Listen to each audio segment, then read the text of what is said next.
James and I talked some time ago. I'm chair of the Northern Hilltowns Consortium of Councils on Aging. Yep. And I'm out of Chesterfield. But we have an age-friendly, we're in the network. Yeah.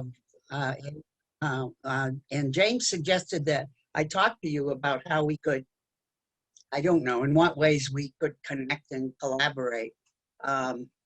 Now's not the time to do it because you got to meet. Yeah. But maybe we can do it after. Yeah, definitely. Yeah, we're I'm a great believer in coordination, collaboration, and all of that. yeah, and you guys got a grant from the Healthy Aging Fund, right? No, actually, we use money from Elder Affairs Service Incentive Grant. But I think, you know, I don't know what the finances are going to be in this coming year. Yeah. So I'd really like to explore how we might find a way to shift sources. But Okay. who knows what the budgets are going to be? Yeah. Yeah. Here comes everyone. You know, it's that old saying, every time I find out where it's at, somebody moves it. Right. I'm just going to put something up on the screen here.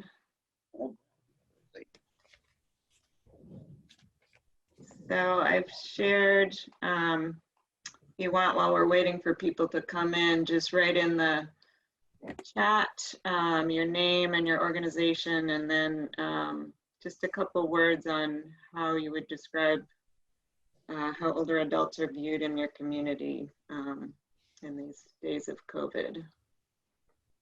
Want us to do it through chat? Yeah. Okay.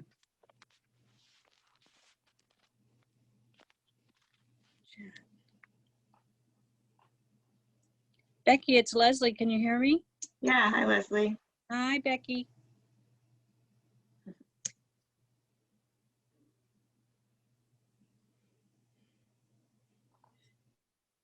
Yeah, I just put up a little exercise while we're waiting for people. If you want to just type in the chat your name and where you're from, and a couple words that describe how older adults are viewed in your community in the days of COVID. Who's calling in from the 413-353 number?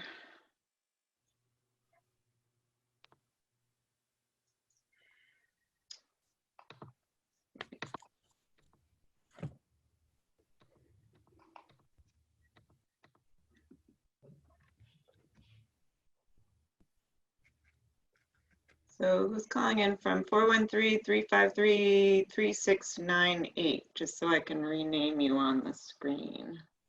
You'll have to unmute yourself, which I think you can do through *6.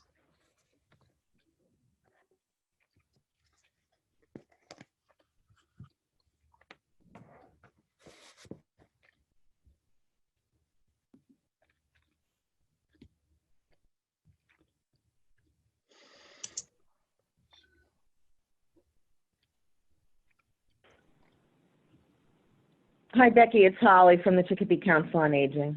Hi, Holly. Hi. Okay. Can you see the screen also, or are you just calling? No, I'm just calling. Okay. Well, hopefully you can, I'll just rename you on the screen here.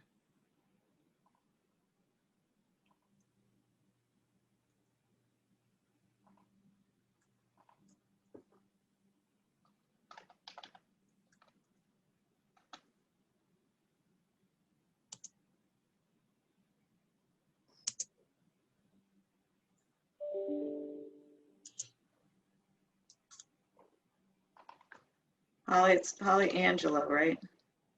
Yes. Okay.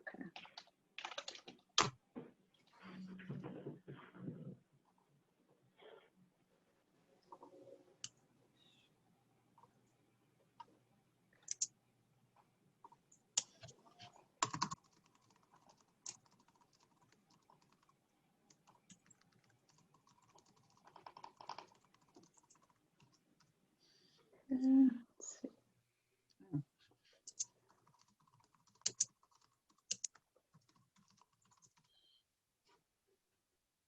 give it a couple more minutes. We're expecting 25 to 30 people today. So if you're just joining us, just type your name and a couple words and where you're from and a couple words on how older adults are viewed in your community in the days of COVID.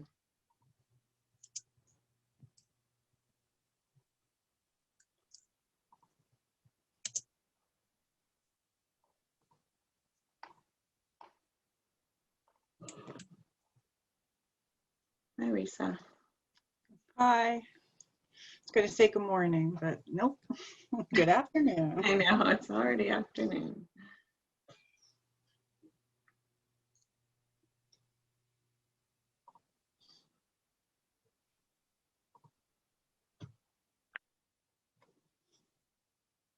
If I lose you, it's because we're up here in the pepper brush and the internet service is rotten. I'm in Williamsburg, so I'm right with you there. Yeah, well, it's worse up here, I'll tell you. Some people can't even get an internet. Yeah, Long time coming. I had to restart right before the meeting because I kept getting shut out. So if I disappear, that's what's happening. Yeah.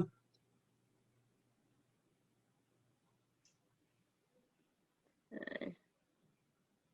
I think I'm going to go ahead and get started. Welcome everyone, and there may be some other people joining us as we go, but just like to ask everyone to just mute yourself for now, and but feel free to jump in if you have any questions. And I'm going to try to keep an eye on the chat as well, but if I miss you, just unmute yourself and jump in with any questions. And I also have a space for questions after my presentation and before the next presentation.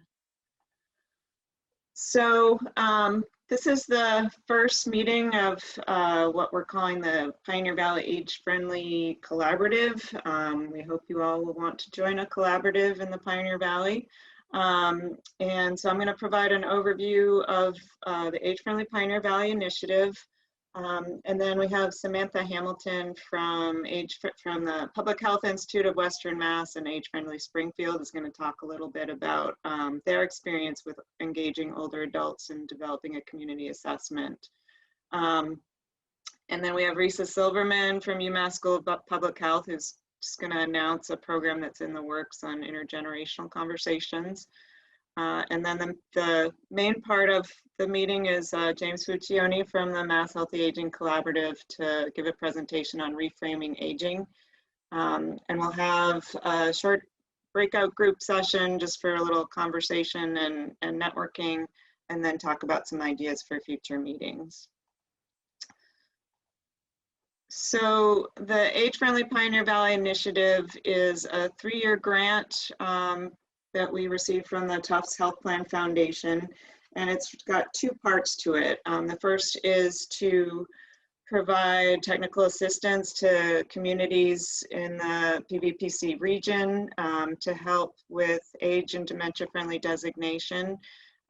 Also to help with the community engagement process, and which is really required by AARP to for the next step of the designation, which is to develop a community assessment and action plan. This can be done on a municipal level, just on one community, or several communities combined if you're already working that way, which is probably true with the hill towns. And then the second part of this program is to have quarterly convenings of an age-friendly Pioneer Valley Collaborative, which is an opportunity to provide education and discuss best practices and really come together as a working community to discuss how the designation is going and the assessments, and share ideas and information as we go. So I'll just go quickly through this. I think several of you are familiar with the age and dementia friendly designation process. If you do both of them together, there's really a lot of parallels. So for age-friendly designation, you apply for a designation with a short application form online to the AARP, and you have to have a letter of support from your municipal leader, such as the mayor or town administrator or select board chair.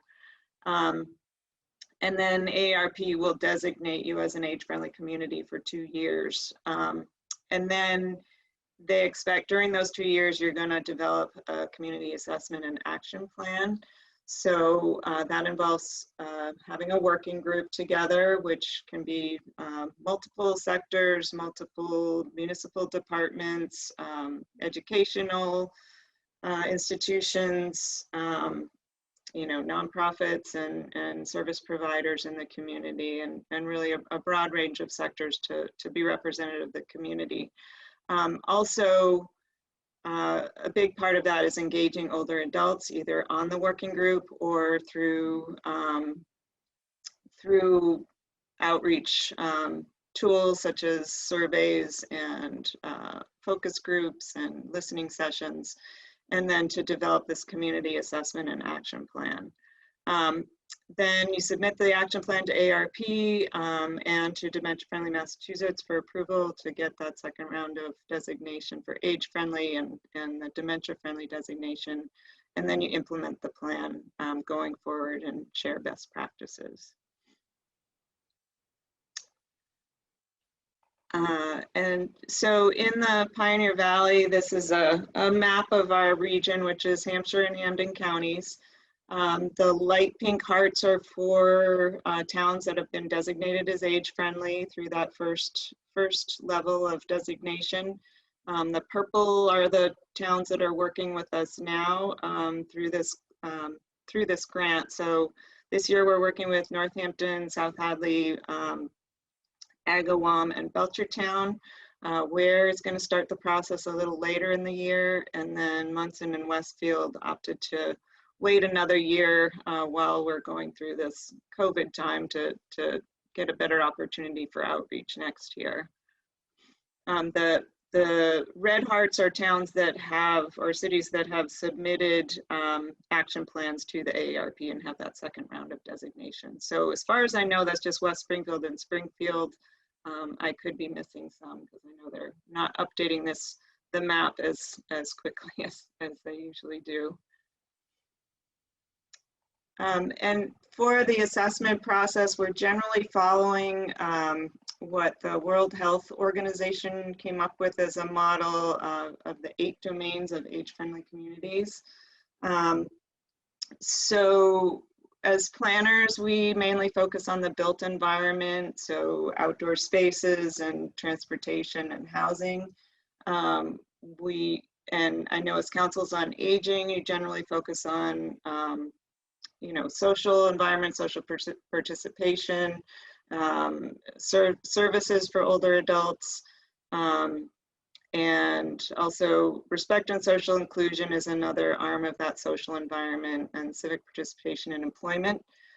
Then community and health support is sort of the other two petals in the circle: community support and health services, and communication and information.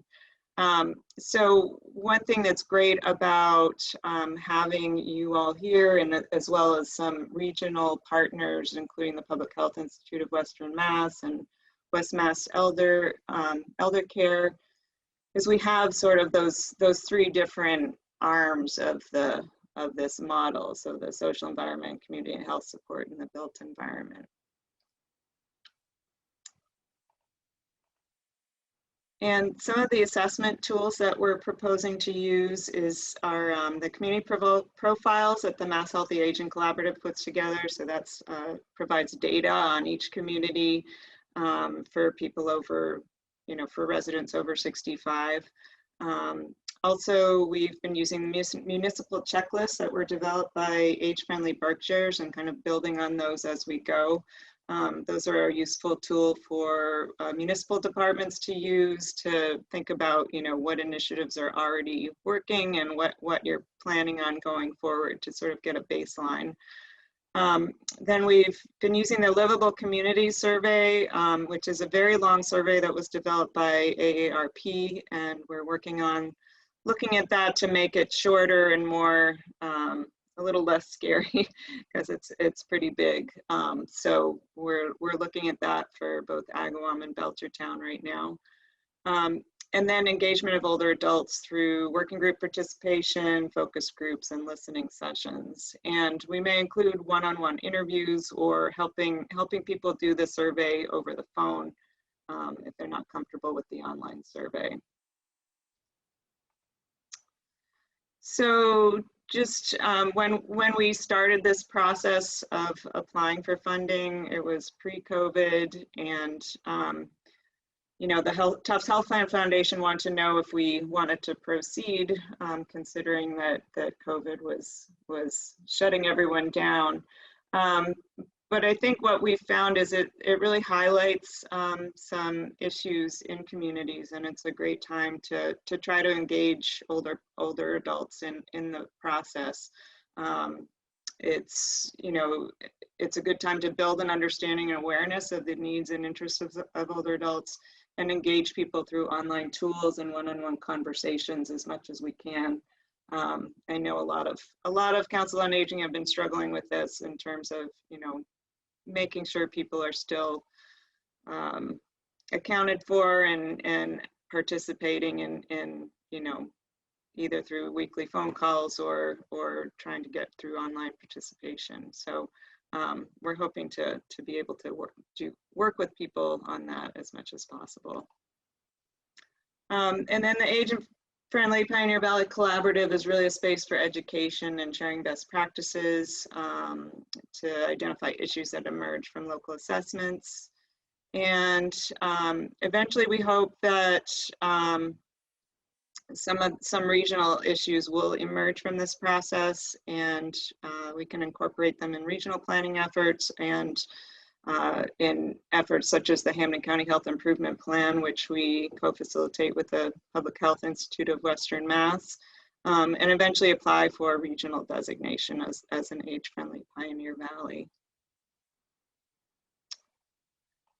So that's really a quick overview. I'm going to stop and see if anyone has any questions or comments on this before we move on to the next presentation.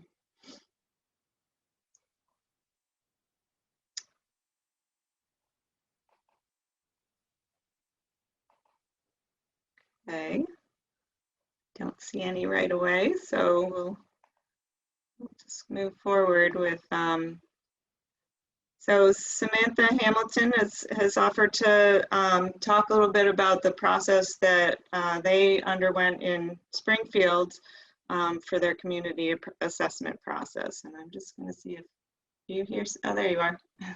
Yes, I'm here. Okay. All right, so I'm going to share some slides, so give me a minute to find them. Sure.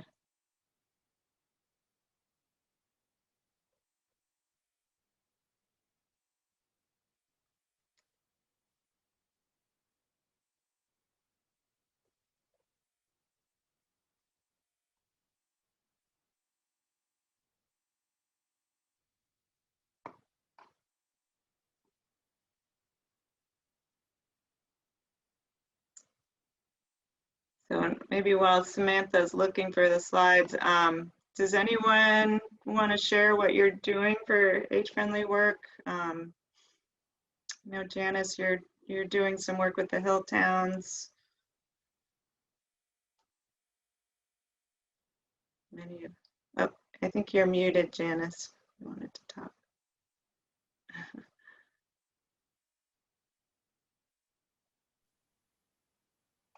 Would the group like to hear a little more about what we're doing up here?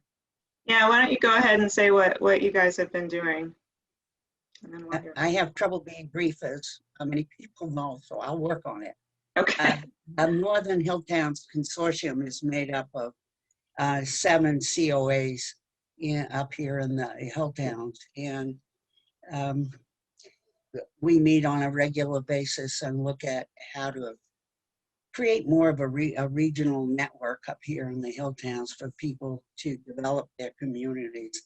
We are working and have been, I think, the last 2 or 3 years now with Elder Affairs through a service incentive grant. So in fact, we've completed a lot of the steps Becky's talking about. We did surveys in each town with people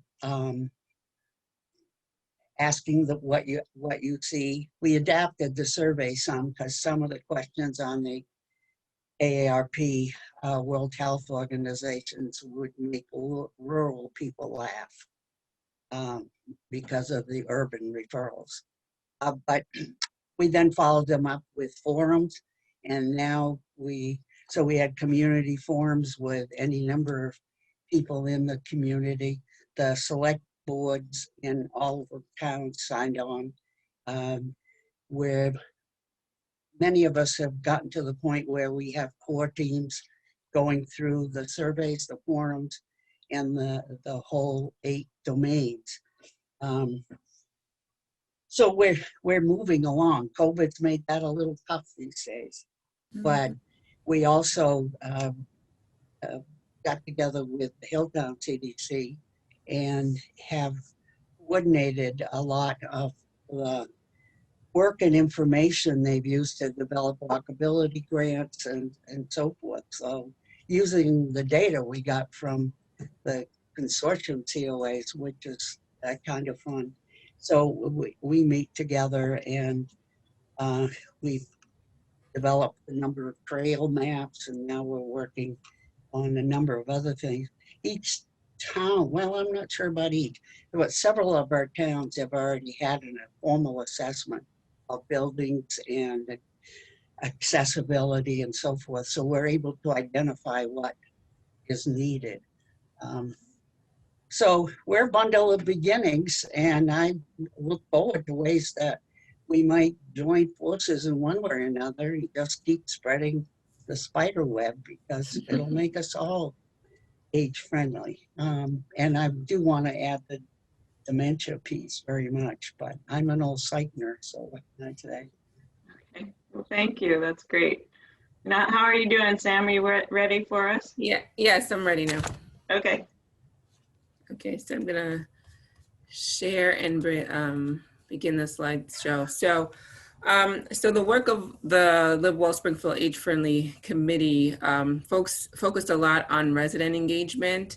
So we believe resident engagement for the greater community impact is really important to the work. So a little bit about LiveWell and the structure. The LiveWell Springfield Coalition is convened by community partners, and one of our kind of summary statement was that we would have resident at the center of the work that we do. And so the committee was looking over some of those kind of mission statements or values of wanting to have resident in the center, and recognize that we weren't engaging resident in the best way that we could have, with them being really entrenched in the LiveWell Springfield work. So the coalition agreed, the coalition had buy-in to kind of say, let's establish this resident advisory council within LiveWell Springfield, where residents could participate in our grant work. So whether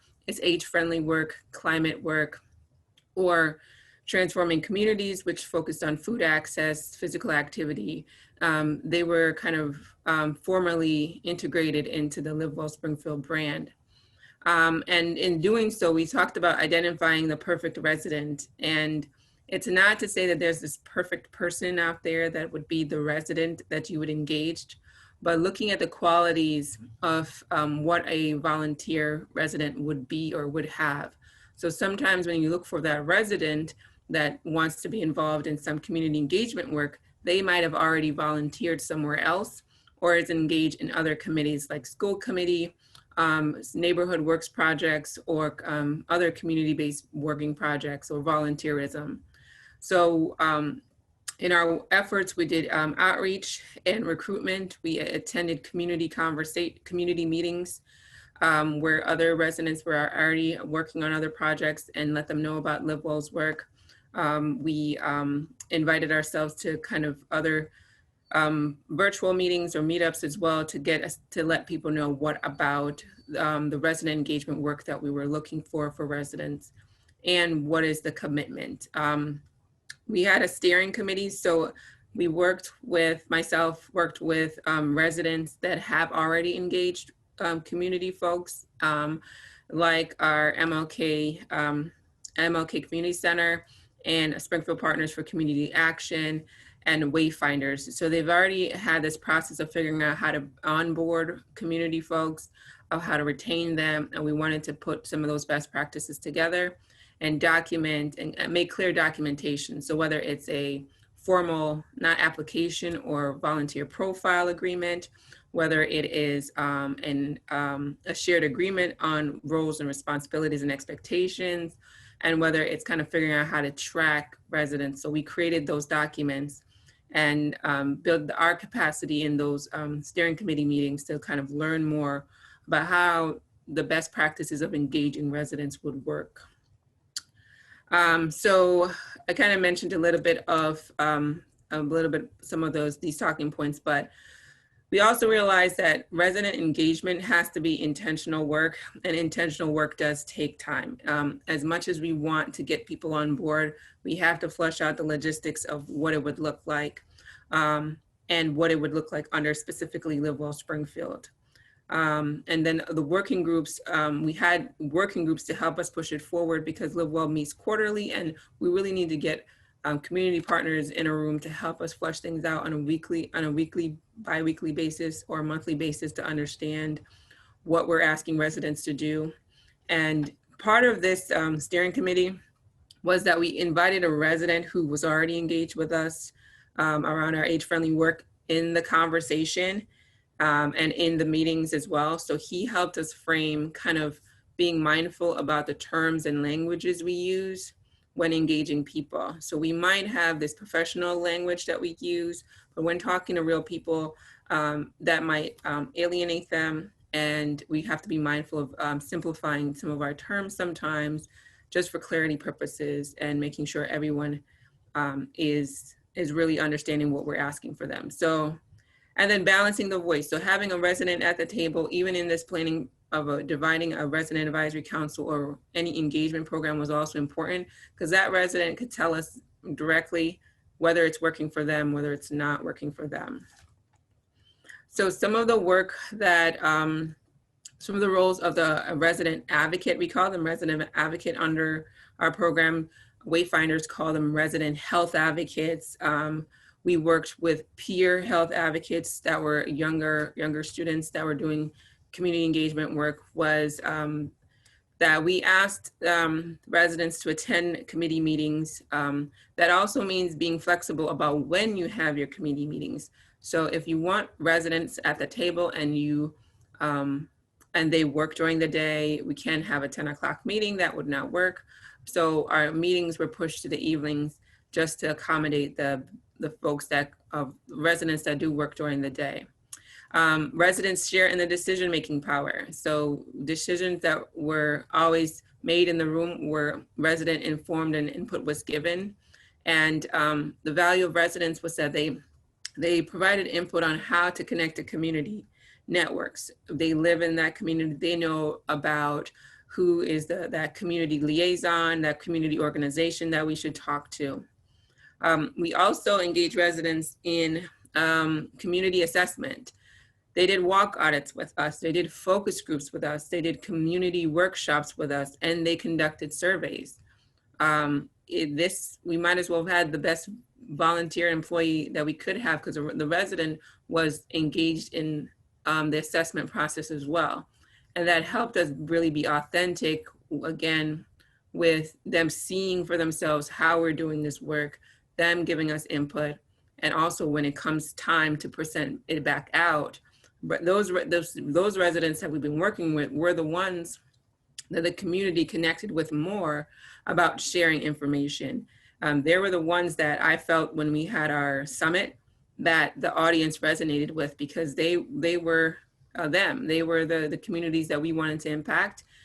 So those residents helped us present out at our summit. We also presented to college students. Most recently, We had a webinar with around transportation and aging, and we presented with one of our resident advocates as well. So the capacity that we built with engaging residents is not lost, and they come with their professional experience and their lived experience that could help us even do more than just considering them just volunteers.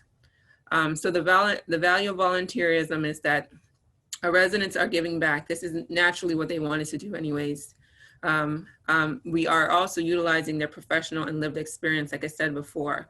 So sometimes the assumption, and I think, you know, we're going to talk about reframing aging, is that as you get older, you know, you just need to, you know, go and retire and, you know, enjoy the rest of your life. But sometimes older adults want to volunteer and they have these professional capacities. So we had, you know, volunteers that were, you know, professors or teachers in their earlier career work that are now just volunteering there and giving us their time. And also with this project, we did stipend our residents. We consider the stipends a thank you. It was not significant enough to replace anyone's income, but it wasn't small enough that they wouldn't want to stay engaged, but they really appreciated having the incentive or the gift card or was more of a stipend for participating. So one of the ways that we did community engagement around having resident involvement was we did this Guess What I Did role model campaign. So this is Karan. She's a resident health advocate with Wayfinders, and she cares about the safe streets in Springfield. So she really had been doing advocacy with Wayfinders around the built environment. So Karan's saying when it comes to how do we make change is that you bring one person with you to a meeting, and if they bring another person, now we have 3. This is how we make change. And Karan's values around community engagement was that it was important for her to be at the table, but it was more important for her to tell her neighbors what she was doing so that they could come to the table themselves. And that was more impactful than being just a good neighbor or citizens and advocating for good things. She wanted more of her neighbors to be mobilized just as much as she was. So another part of our work when it comes to engaging residents is how do we sustain it? How do we keep folks involved for the long haul? And it started off with us writing residents into our proposal, writing that part of whether it's the stipend into our proposal and their roles into our grant proposal, because that ensures that they're not just with us for maybe the short time of a grant, but they're with us for a 3-year grant, a 4-year grant. And that once their capacity is built, you know, you really want to keep them on board for other opportunities. So 2 of our grants that have residents written into them is our age-friendly work and our climate justice work, our climate change and health equity work. Eventually, we hope on our LiveWell work is that residents would own more of kind of what we go after. And that's kind of changing the power dynamics that we invited them to this grant. But over time, they can tell us what grant we should be going after. And Wayfinders have done a great job with this, with their resident engagement around the built environment and lighting. Now they have an opportunity to apply for a Tufts grant around ADA built environment changes. So an ADA compliance check for the city of Springfield, because the residents have said that was important to them. And then we've done engagement with youth where Mercy is institutionalizing the work that we do with youth engagement. So our youth engagement work now, they're written into their mission that they want young people to be more connected to the workforce or early learning workforce.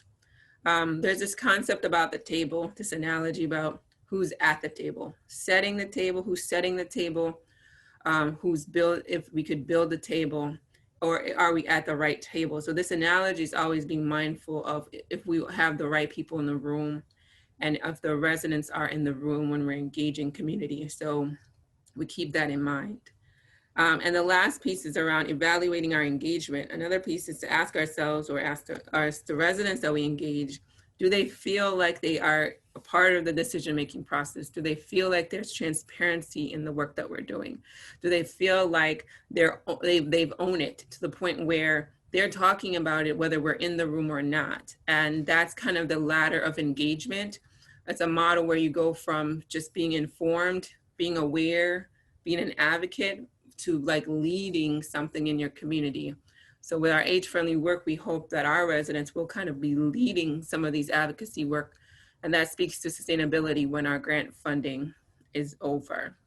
So that's kind of the summary of how we've kind of engaged residents, not just in our age-friendly work, but being more thoughtful with overall LiveWell Springfield, and how we are engaging residents for sustainability, so that they are kind of more robust. So I'll pause. I don't know if Becky, you had time for questions, or you just wanted me to wait till the end of the presentations.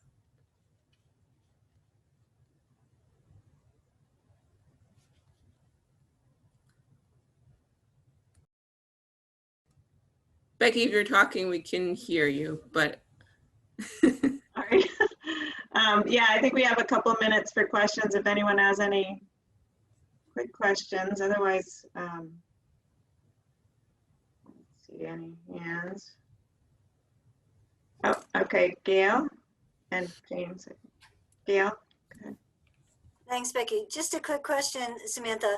The sort of the media thing that you showed with the volunteer about, you know, look what I did, you know, bringing more people. Where did that appear? How was that seen in and around the community? Oh, great question. So this was a, it was seen on inside the PVTA buses. We did billboards, junior billboards. So if you have a campaign that is nonprofit advocacy campaign of health and awareness, you can go to the billboard company, and they would, I think it's half and half. They'll sponsor half of it. So we did that throughout Springfield, downtown, and in Mason Square. We also had it on our website, our Facebook page. We started our Instagram and posted the quotes. So it was 6 role models. So each month we featured 1 role model at a time, and they had their own messaging on what it takes to make change in your community as an advocate. Thank you. So, you want to move on, I think now, if you have any more questions, write them in the chat, and we'll, you know, if we have time later, we'll get to more questions. So Risa, I just wanted to invite Risa to talk about your intergenerational conversations program. Okay, thank you. Hi, everybody. I'll just share a screen just to give a little information. So I work at the School of Public Health and Health Sciences, and we coordinate the Western Mass Health Equity Network with a lot of community partners. Many of you who are on the call have helped us plan. We have had summits every other year where we gather and talk about what health equity is and learn some planning skills, learn about policy, racial justice, and working across sectors. So we're not just public health people, but we're a wide mix, including planners. And so we were working up towards the summit, which was going to be next week in person with 300 or so people. So we're not doing that, obviously. But our theme, which the planning committee came up with, was Bridge the Gap, addressing race and health equity through an intergenerational lens, which is on this slide. And so we got really excited about that. And so we're building towards having an in-person summit next fall. And we have transferred a lot of our work virtually, but we're starting to kick off a new project. We're calling it the Intergenerational Conversations Project. We are just at the beginning stages. We're not sure what it's going to look like, but we've been thinking about, given the state of the nation, that it could be an uplifting and important conversation to have. And so we already have some partners with Mass Senior Action Council, and young people have a radio show, and we're sort of combining all kinds of people together. And then Becky thought this might be a good place to just let you know about it, and all creativity welcome. But we've been asking questions like, what do we need from one another? What's the world we want to live in? If racism is a public health crisis, what does that mean to you? So we've generated lots of questions, and we're not sure the form that the conversations will happen in exactly, but we're working on that. So I just really wanted to peek my head in, and it's good to know you're all organizing, and I have my email here if any of you are interested, or Becky could get you in touch with me. And I might come back around and say, you know, oh, well, now we formed it this way, and could you participate, or do you have people who might be interested? So that's sort of it in a nutshell. Thank you, Risa. Yeah, I thought this might be a great opportunity for the communities that are starting off with the assessments to have this type of a program as part of the assessment process. So we also have one intern on board already from the School of Public Health and several others interested. So if those are needed during the assessment, we have lots of help. So we can talk about that within each community. So I just want to move on to James Piccioni from the Mass Healthy Aging Collaborative, who's been generous enough to come and talk about reframing aging. And he's a great statewide partner and can do presentations within each community as well as his time is available. So welcome, James. Thank you very much, Becky. That I don't see when I'm in my car constantly driving around the state. So hope everybody's doing okay. Can I share my screen, Becky? Is that, can I go ahead and hopefully I don't ruin everything here. All right, can people see this? All right, great. Nodding heads that's what I like to see. Okay, so one thing, what I'm going to present today before our discussion is reframing aging. And if you haven't seen this, there's a lot of research and just tons of there's a lot of contributions in a lot of different sectors between media, advocacy, a survey of more than 12,000 people nationwide. There's a lot that went into this. This is usually sort of a half day kind of presentation on, you know, tips and tricks and just language skills and that kind of thing. So you're getting sort of the pandemic drive-through version of reframing aging. So we're going to give you the highlight reel, and I hope that if you have any questions, you can email me afterwards. Be happy to chat with anybody, and there's lots of tools that are online as well. So just wanted to dive right in to this work that we hope is going to help the age-friendly process, but also kind of everybody on this call perform your job in a little bit more efficient and more inclusive way. So I'm going to kind of go through these slides. Suffice to say that ageism and language around aging and healthy aging was enough of an issue for a number of national, regional, and local foundations to contribute to an organization called the Frameworks Institute that is full of kind of professional, kind of linguistic, you know, folks and cultural anthropologists and all kinds of professionals that look at language for a living and just help people communicate in the most effective means. So these are sort of the organizations besides the funders that came together to support a lot of this work. And just sort of a note that Reframing Aging Initiative and the Frameworks Institute administers the training. I am not really tied in with those organizations. I'm strictly with the Mass Healthy Aging Collaborative that's funded by the Tufts Health Plan Foundation primarily, which also supported a lot of this Reframing Aging training with which kind of we participated. So there's more info on reframingaging.org, and you can go to the GSA website, the Gerontological Society of America, for some more details and for some recorded webinars that go a lot more in depth than I'm going to. So just to start, why are we reframing? Why are we thinking about, why are we looking at reframing? And it's really kind of based in ageism, and you have the World Health Organization definition here, which I think most of us are familiar with.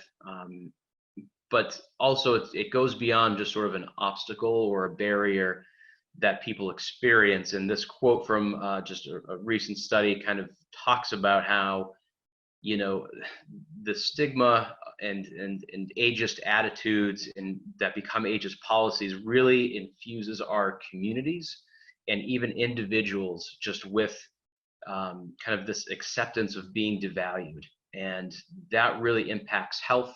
It impacts older adults in the workforce, you know, and we think about our communities, and for the most part, you know, communities aren't really set up with older adults or people living with dementia in mind.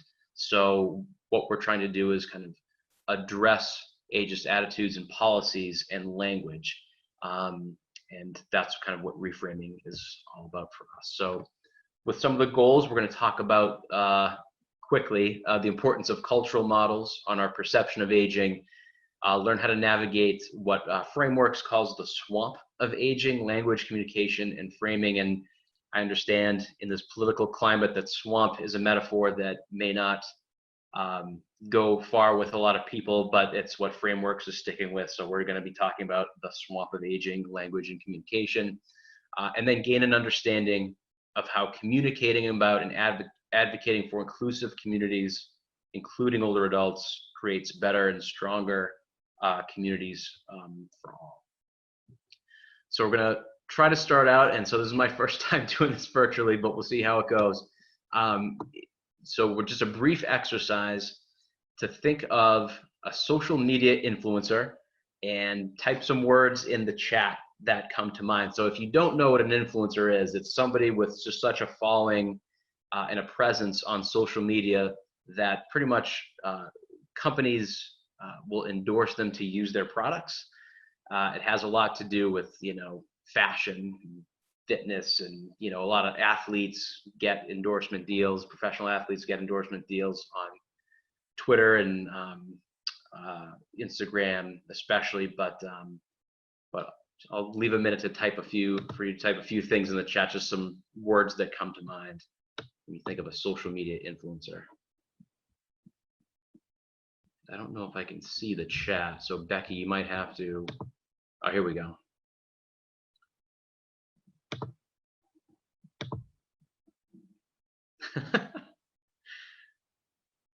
I love it already.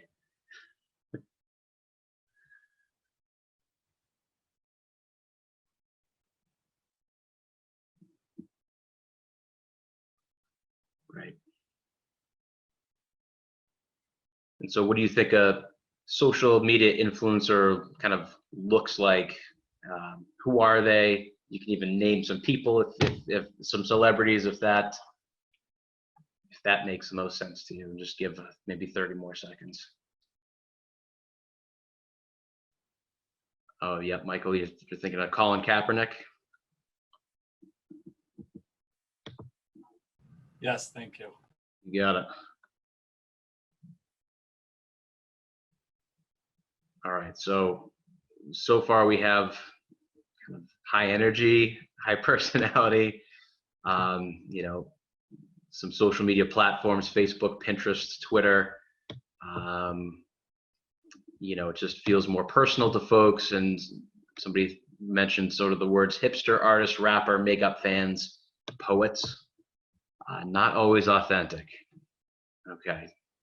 Kim Kardashian. Now, yeah, Kardashians. Yeah, I got a lot of Kardashians in the comments when this happens. So, all right.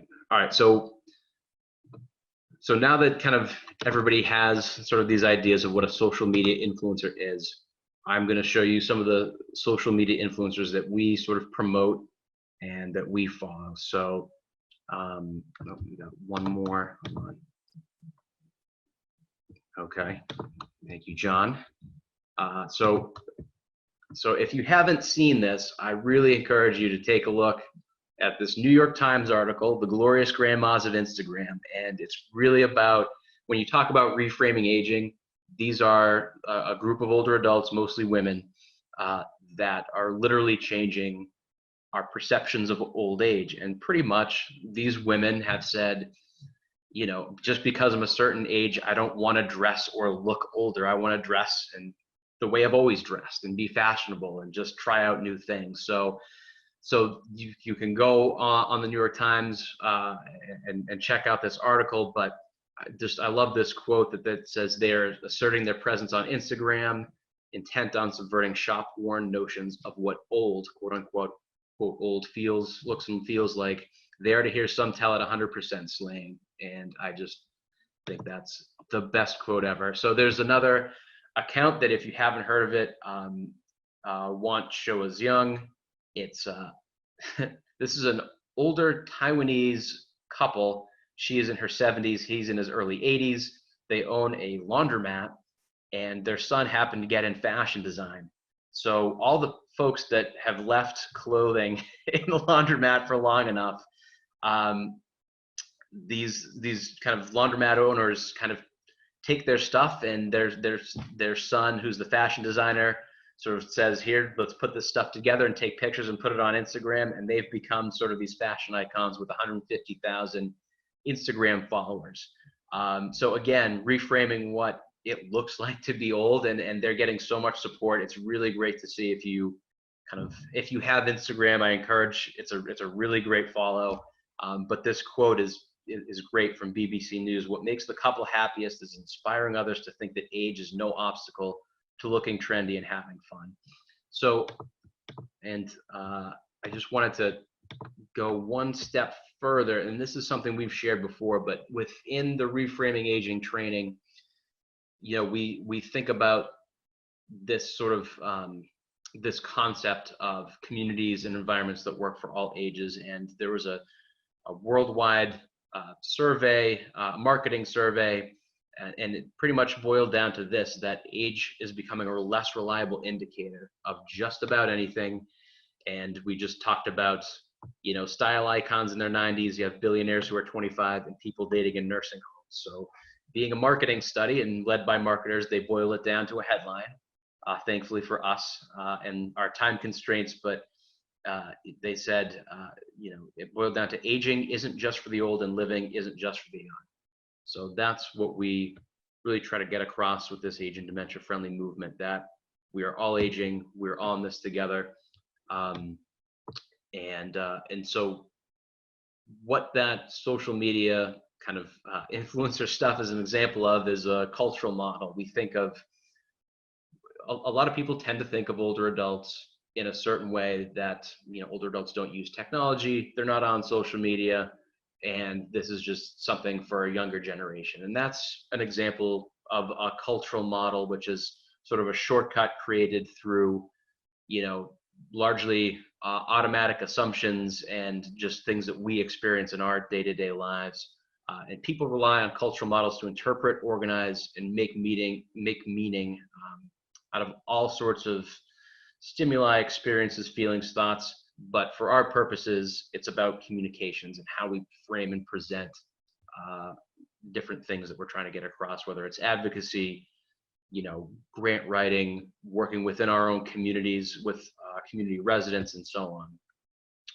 So what Reframing Aging sort of helps to do is activate the appropriate and productive cultural models. So there's lots of ways to say something. There's lots of cultural models out there, and you can get your point across in any number of ways. But the point of Reframing Aging is that some cultural models are more productive than others, and the idea is to choose the cues that activate the most productive models for what you're trying to say, what you're trying to do, and how you're trying to get it across. So I mentioned the sort of quote unquote swamp of aging language, and in the blue boxes, you'll see, you know, what we encourage folks to avoid in their communication. In the red boxes, those are sort of the solution-based ideas that help people think about aging and healthy aging in a more productive way. So I think with most any ism, you have us versus them, older adults are other, as if we're not all aging, and aging is never going to happen to us. None of us get old, and that's something that happens to those people over there. You know, this is all about sort of all of us. You know, I mentioned the sort of digital literacy piece, but there's lots of this. There's really lots of this to go around and be seen in media, in advocacy, and you know, you see a lot of this in sort of what's happening with politics. You see a lot of this in policy, local, state, national. But you know, you look at this blue box down here that says solutions, that you know, nothing can be done, it's up to individuals, but more education information would suffice, when really problems can be solved collectively if we all kind of put our heads together and realize that this is a solvable problem. And you know, what surrounds us shapes us. This is about making communities work for everybody. And when you think about all these different blue boxes around this slide, you know, all of this shows up with kind of racism, with LGBTQ plus, you know, with all kinds of different population groups. But as all those population groups age, some of the gaps and disparities tend to widen, social determinants of health and otherwise. But if we can talk about aging, something that we all share, in a more inclusive way, that helps everybody. So I'm just going to keep moving on in interest of time. So again, this is the drive-through version, and I could go more in depth about this, but this is sort of the arc of how we get over some of this language, and it's the ingenuity value. So let's use innovation to re-envision aging in the United States, and it works by using a metaphor, which, you know, we all tend to use. We all kind of, metaphors are sort of sticky, and we remember them, and they stay with us longer than just kind of here's some words. But if we make an analogy, that tends to kind of latch on. So the building momentum metaphor is just what you see here. As we get older, we build momentum, which powers us to take up new ideas and advance towards new goals. This energy powers up our society and moves our communities forward. So, you know, somebody mentioned in the chat earlier that older adults contribute a lot to communities, and it's not just like a tax work-off program thing. The older adults are in some cases the backbone of volunteerism and community engagement and civic engagement. So the more we recognize that older adults have built up a lifetime of momentum, experience, wisdom, and all kinds of things that can contribute and strengthen communities, the better off our communities will be.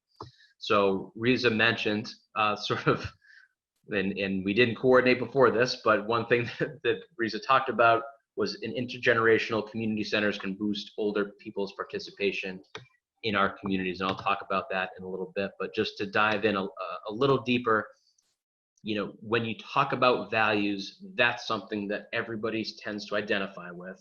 So values, a broad category of cherished cultural ideals, enduring beliefs that orient individuals' attitudes and behaviors, and values help establish why an issue matters and what's at stake.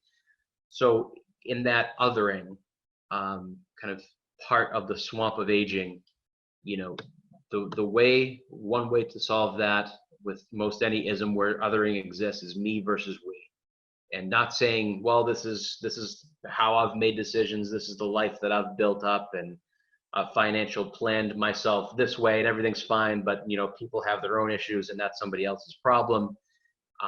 As a frame element, values do the work of priming a common good mindset and tapping emotions that work for policy thinking, curiosity, concern, and can do. So it's really collective impact. And again, recognizing the fact that aging is one of the largest possible tents you could put up and invite people into, because it's something that's kind of happening to everybody. So just to boil it down further, this whole kind of set of tools and tricks encourages avoiding individualism, driving aging outcomes, talking about aging as a decline or older people as a burden on the healthcare system or this or that. Older people as other that we've talked about. And one that we see kind of way too often, aging population is a crisis. So if you're in a council on aging, you've probably heard this. If you're a planner, maybe you've heard it, but there's a demographic cliff that we're going to drive over. Or, you may have heard the silver tsunami or the silver wave or something like that. And it kind of, it's unfortunate and it's sad, but it's also kind of funny. You just, it's not this, we're not boarding up our windows and doors to protect us against high winds and a wave of older adults that are going to come in and overwhelm our communities. This is about being inclusive and realizing that these are problems that are solvable, and creating communities that work for older adults, work for most everybody else. Avoiding fixed and finite resources and just another ism. So in advancing, you can see sort of the list of things to advance as I move my windows of people around. Advancing that context shapes decisions and outcomes. We're all better off by being inclusive and being solution-based. We really have to identify and explain ageism and point it out and where it is and how it comes out in policy, in practice. So we talked about just intergenerational community centers. So I wanted to give one example. You see a picture of Swampscott High School, and the town had a need to build a high school and a council on aging senior center at the same time. So they built them on the same property, separated by a driveway. And what this ended up doing was, I don't know if this is really the intent of doing it. I think the community was trying to kill a couple birds with one stone, but what ended up happening was, being so close in proximity, there was a lot of intergenerational engagement that ended up happening. There are everything from mentorships and volunteer opportunities, older adults that had careers in accounting. There were lawyers, teachers, all kinds of different things are tutoring students. And then you have students helping older adults with using technology. You have intergenerational sewing clubs. You have really all kinds of different things that have sprouted up. And, luckily we're seeing more of this co-location of different facilities. But what it also says is, when something comes up in a town meeting and you have a new school being built, you may have older adults in the community saying, well, my kids are grown up, I've paid my taxes, the school doesn't benefit me. But if you advance the idea of a school that's going to have shared use agreements with councils on aging, that's going to have dedicated space for older adults coming in to volunteer in intergenerational activity, that ends up appealing to a broader audience. And that ends up being a school and a facility, a public building that works for people of all ages. And we're seeing that in a couple communities across the state. Another great campaign I just want to mention is Age Strong Boston. So formerly the city of Boston's Commission on Affairs of the Elderly, which was a long kind of clunky name, worked for a while, but they renamed it the Age Strong Commission. And you can kind of see that, how they put in bold sort of myths and misconceptions about aging and older adults. And so you have inactive, and this is Sandra Harris, who's actually the president of ARP Massachusetts, saying, I command attention every room I enter and look for opportunities to spark change. And then I'm a lot of things, and an active isn't one of them. You see Vinny in the bottom left-hand corner, that's a longtime boxer. I'm a lot of things, and frail isn't one of them. And then everybody's favorite is Irene, who says, you think I'm out of touch, whatever. I use a smartphone, paint every day, play Sudoku on my tablet, and spend time with my boyfriend. I'm a lot of things, and senile isn't one of them. And that's Irene, who's 103 years old. So the more you put up these examples and give people the opportunity to contribute and to connect and engage with the community, the better off the community is. And that's what kind of reframing these ideas are all about. So I had to really run through that, but this is kind of my email address if you want to contact me for more. The organizations that support the Healthy Aging Collaborative And again, there's a lot more on reframingaging.org if you'd like to dig into those webinars and different tips and tricks. But that is what I have for you today. So thank you. Thank you, James. So I had next to break into groups just to have a quick discussion, but does anyone have any quick questions for James right now, or do you want to go ahead and break into groups? Okay. Don't see any questions. So I'm just going to share my screen again. For breakout groups, let's see. So I had two main questions for, oops, that's the wrong one, for breakout groups. So I'm just going to break in people into groups of 4 and 5, just to have a little bit of discussion about how you've experienced or observed ageism in your community, and then talk about what one step is that you plan to take to reframe the narrative about aging. And so that can really be anything from you know, looking at your newsletter and seeing what the language is, you know, think about who's on your committee and just how to rethink about that. Do you have any other things on that, James? No, I mean, it doesn't have to be sort of earth shattering. It's really just meant to be sort of a grow where you're planted type of thought exercise, and just say, you know, what in your daily work or your kind of ongoing initiatives can you look at or kind of work in reframing in some way, shape, or form. So newsletters, websites, advocacy materials, you know, community-based initiatives, or just, you know, daily conversations. Yeah. Okay. So, and then I was just going to ask people to volunteer to take notes. We don't have formal facilitators for each group, but I think you all will are professional enough that you can start the conversation. So let's see, just break into groups.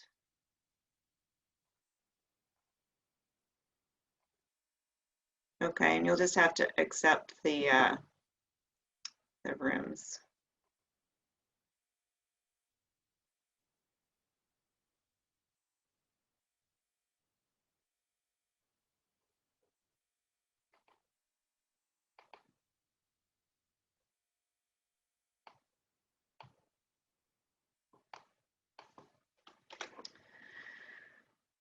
Okay.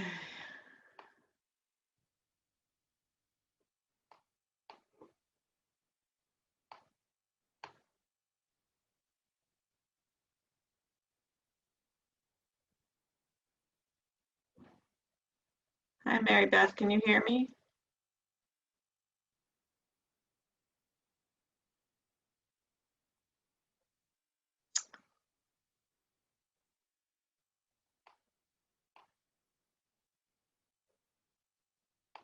Mary Beth, you just have to accept the room to get in there. Okay, I think you got that. Okay. Oh, yeah. Do you want to unmute and, oh, there we go. Great.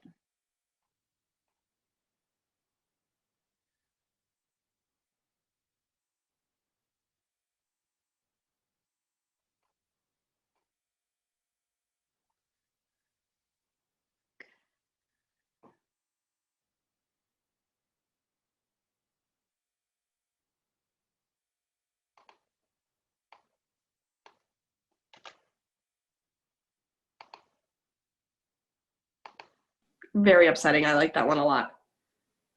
Very upsetting. Yeah, we got to do Yeah. something. If we can't have it in person this year, we got to do something. Yeah, yeah.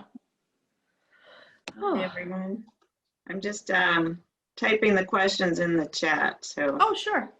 In case you forget.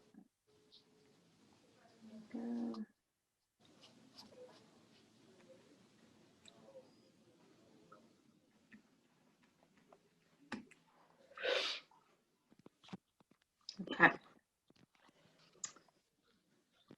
Okay.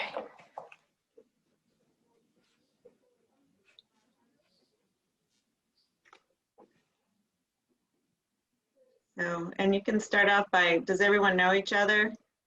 Who else do we have? Let's see. Yeah, Mary Beth. Oh.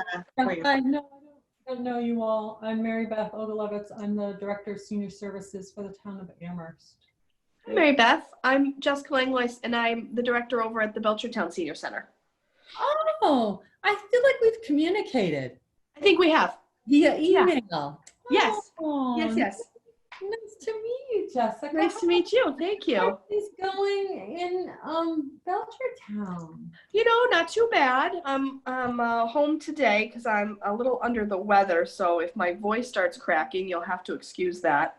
But other than that, we're doing really well. We have a lot of virtual things that are going on, and our food programs are still happening. Those are we've increased our meals about 40%. So yeah, no, we're still doing as much as we can despite the circumstances. Mm-hmm. Wonderful. Yeah. Good to know. Oh, I didn't say, but we only have 15, or actually maybe 10 minutes in the breakout, 10 more minutes. I have to fix the timing. So I'm just gonna jump into another room, but you guys can go ahead and converse about the presentation. So Mary Beth, I'm from Greater Springfield Senior Services. I'm the community coordinator.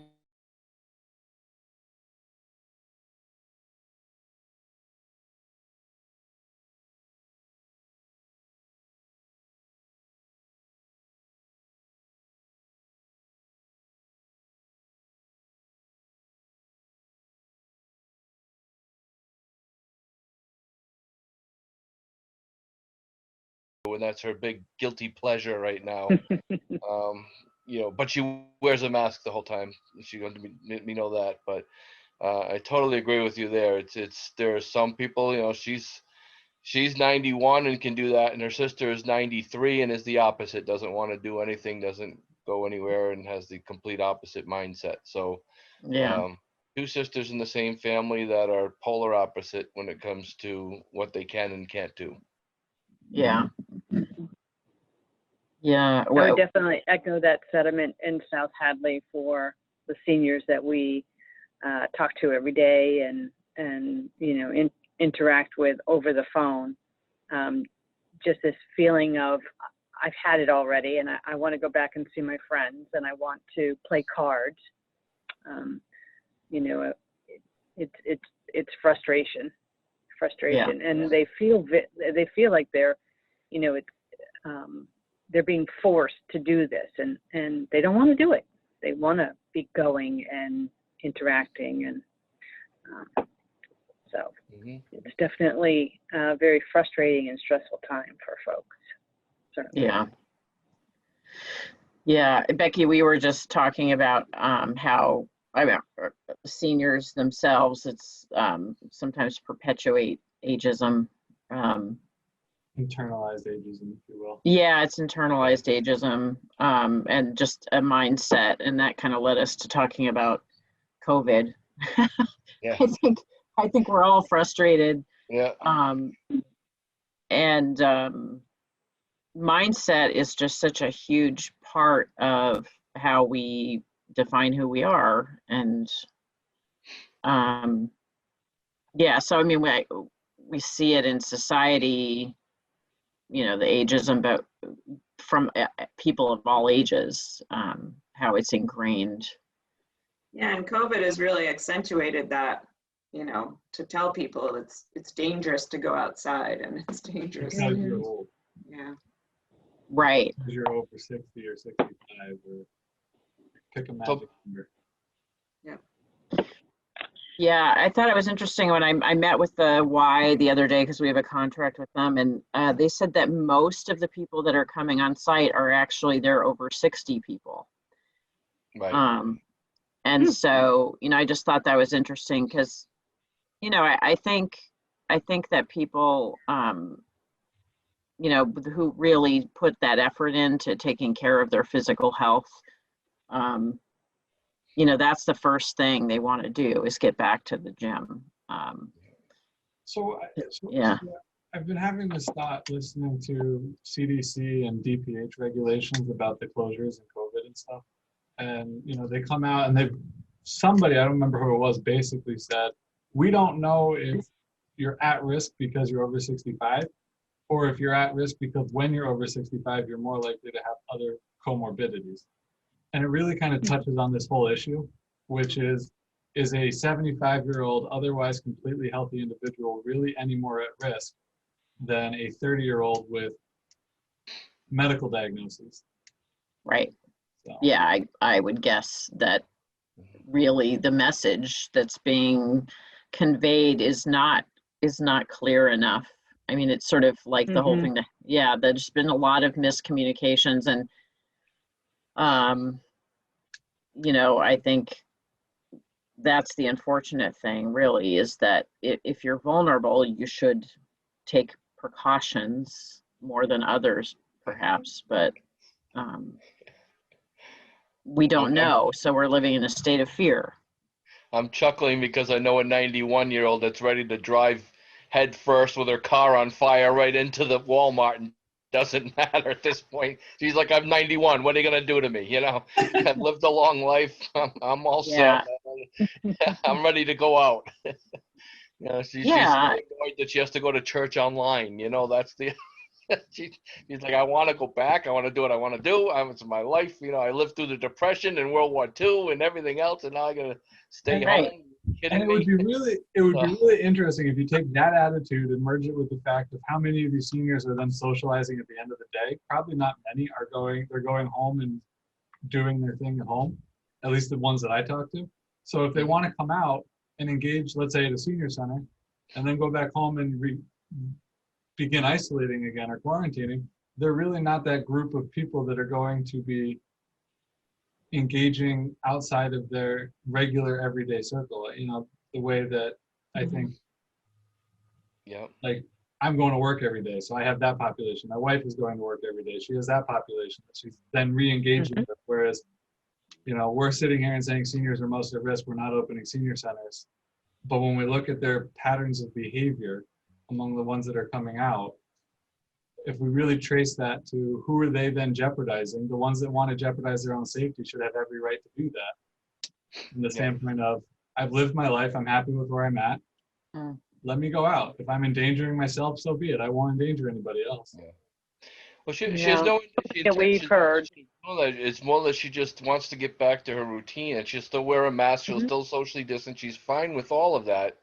She just doesn't like the concept of having to be completely isolated all the time. And that message of, and if you go out, somebody's going to look at you like, what are you doing outside? You're old. Get back in the house. That kind of thing, where she's constantly being berated for that, So it's, and that's kind of what's overwhelming at this point, is this constant barrage of, if you're over a certain age, you shouldn't be allowed outside your bedroom or outside your closet or anything. It's, you stay here until we tell you to come out, kind of a thing. It's And really, she's getting a lot of commentary. What's that? She's getting a lot of commentary from people when she does go out. It's the environment. It's on the news. It's on in all of the media. It's when you do go out. If there are people that see her, what are you doing out? You shouldn't be here, kind of a thing. You're old. Get back in the house, kind of a thing. I think it's that fear-based. I mean, people are concerned, but they're also ramped up with all this fear. I mean, I did approach an older woman at the grocery store early on in COVID, who was in a wheelchair on oxygen. And I said, did you know that you can have your groceries delivered? And, she got really defensive, because I'm sure probably 5 or 6 other people said that to her. But I was sort of like, why is she here? We could help her. And she said, no, I need to pick out the things I need. And I said, oh, of course you do, but I think that, there's just so much fear and concern. I was in a conversation yesterday on a meeting with a group of individuals talking about how to reach seniors specifically with visual impairment, and somebody made a comment at one point, and I'm going to paraphrase and totally mess it up, but basically it was that there's got to be a balance between promoting safety and promoting independence. and that there's a time for interdependence. And it's that, again, it's both external and internal, right? So I have to make a decision about when I am really putting myself in undue risk versus when I feel like I need to do this for myself. And then everybody else needs to recognize that when I put myself at risk, I hopefully have walked myself through the process of knowing what that risk is and that it's outweighed by whatever that engagement process is. Yeah, yeah, there's pros and cons, and everyone has to make a personal choice. I'm just gonna So jump what out. Senior said to me was, go ahead, Becky. I'm just gonna jump out to another room, but we have about 3 minutes left, so just Okay. great conversation. Just the comment that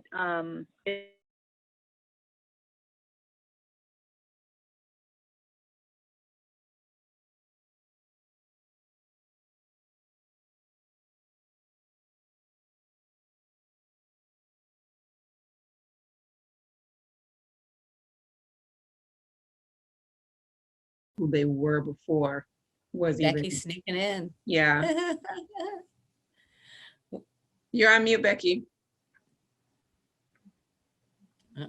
I set the time wrong, so I'm just giving you a 2-minute warning. And then Okay. Yeah. Thank you very much. Yeah. So I think like those creative, like, you know, it's kind of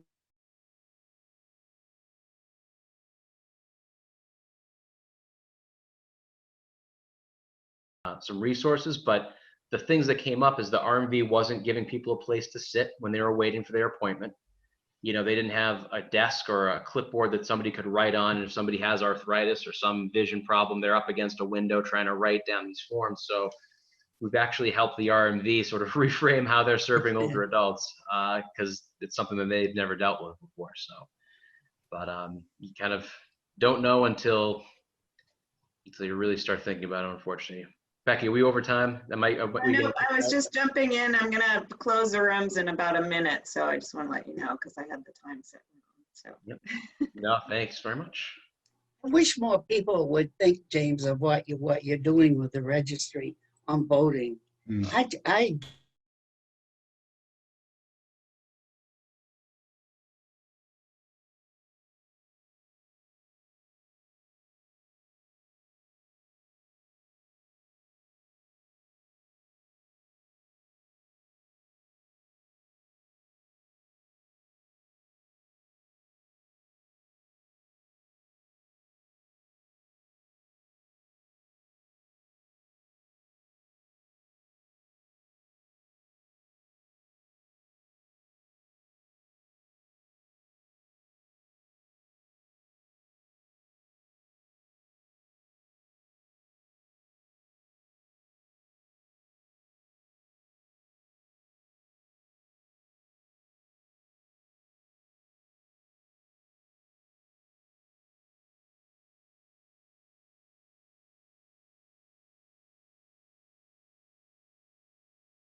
Hi again.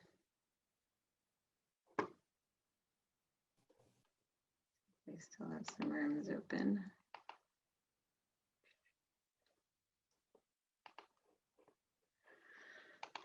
Okay, I tried to close the rooms in a minute, but it gave me 2. So everyone will join us in a second.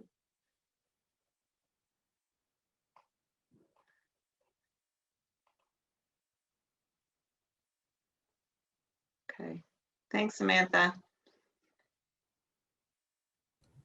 So we have about 10 minutes left. I just wanted to give everyone an opportunity to just jump in and report on any good conversations you had in the breakout rooms and your thoughts and perspectives on reframing aging. So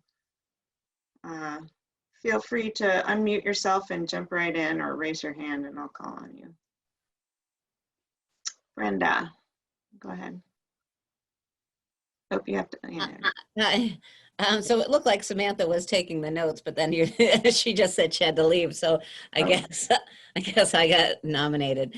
What she had said, which I really liked the idea, you know, we were talking about the Boston Strong. In Holland, we had done the Boston one as a promo in January and said we were going to do it in February, you know, sort of our outlook on it.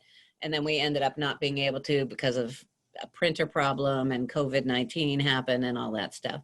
But what she was just suggesting, which was fantastic, is, you know, all the pop culture references like Netflix and chill. Like, what would that be like, you know, having an older person in that kind of campaign? Just different, you know, that was just the first thing that she said a couple of others, but that was just the one I remembered, of course, because it's silly. But, you know, like a grandpa dad, you know, a girl dad, you know, and she was doing these different references, but that would just be a really cool, interesting idea. What I had added to our conversation was, you know, as far as ageism and wording that you use, this whole reframing aging has really helped us. Many people would ask to be put down for this, you know, event or put down for that event. And I jokingly said, they go, "Can you put me down?" I said, "Okay, I don't like your outfit." And they'd go, "What?" And I go, "Well, you asked me to put you down. Did you want me to sign you up for something?" You know, just to try and get its age, you know, languages in all areas. So now somebody comes in and he's like, "So can you sign me up for this? Because I don't want you putting me down." You know, so it's just funny to have it makes them like look at things differently. So that's what worked for us. Anyone else? James, go ahead. Yeah, I'll jump in and share that we had the town of Belchertown and Jan in our group. So just kind of talked about what's happened during the pandemic and how that's really made some elements of ageism worse, in that, you know, people just see older adults as just vulnerable, and you automatically have health conditions, and, you know, you just stay away from everybody else because you're a vulnerable, frail population, and not realizing all we're losing from older adults being isolated, not just for the health of older people, and we're all isolated and all physically distanced, but, you know, that older adults contribute so much in their communities. And I know one thing, I know Heather, there you are. So, I mean, a lot of the Meals on Wheels drivers are older adults. And so, you know, if they're not delivering meals, who's delivering meals to older adults during this time? So there was that. And then Jan had a great comment about how older people have internalized, she put it as drank the Kool-Aid of ageism, and said, you know, I'm too old for that. I can't do this anymore. Like, that's not my thing, when really it's probably arthritis or something. It's not their age. It's a condition, and it's the community and an organization or folks not being supportive enough of what they want to do to continue on being engaged and connected.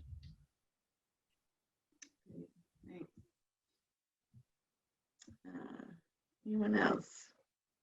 Marie or Michael, I think you guys are all in one group. I would just echo everything that we've heard so far and say that James stole our thunder on internalized ageism and seniors as vulnerable. So I guess it's a good thing that the groups are kind of having similar thoughts that way.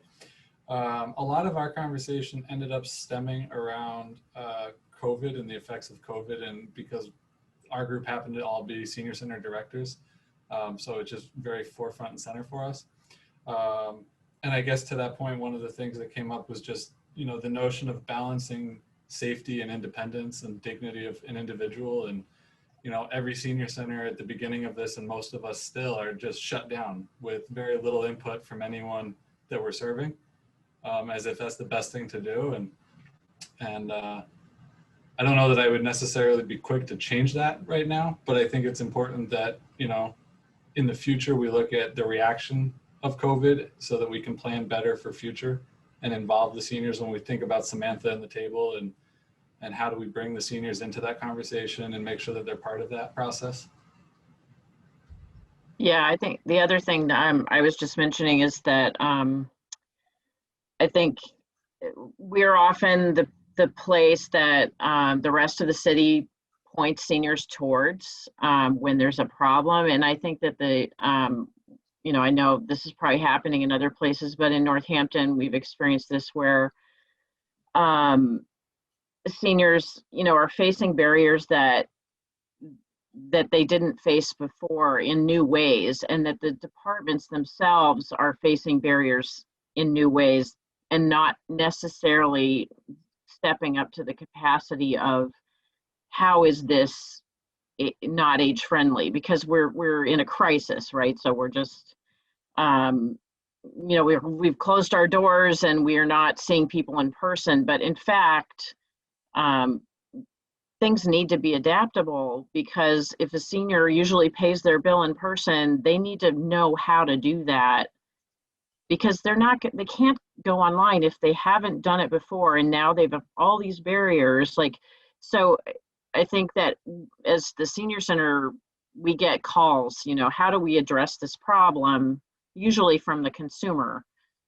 And so I think it's just going to inform us going forward. Like, there needs to be operational procedures for a pandemic, for instance. Like, how do we adjust how we do things going forward so that, you know, we serve the blind well, and we serve everyone well enough in a crisis. So we were talking about that as part of our sort of plan for informing a mitigation plan going forward and things like that, because there's no end to crises, you know, hurricanes or whatever, but this is unique.